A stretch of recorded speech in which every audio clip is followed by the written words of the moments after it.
اگر نه که هیچ چیز برات مصیبت نرسید، هیچ تکلیف نرسید و هر جای برات مردم دست به سر سینه استاد بود و هیچ مصیبت به خاطر دین برات نرسید، کمونیست هم در بغل گرفته، متعصب هم در بغل گرفته، هیچ نامی هم سرت گذاشته نشد، بلکه کل رتبه‌های بلند برات داد، باز بفهم که تو منافقت میکنی. حتما منافقت کردی. کمونیست چرا دوست داره؟ به خاطر که کمونیست با اسلوب کمونیست پیش رفتی. گرت سیکولر بیدین با اسلوب سیکولر پیش رفتی. امریکایی بدش نمیای به خاطر اینکه که امریکایی با اسلوب امریکایی زندگی کردی.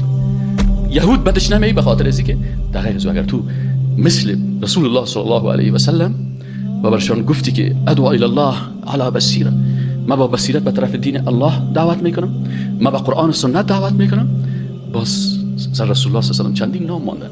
تا دیروز امین بود، حالا چی شد؟ حالا دروغگو شد، حالا جادوگر شد.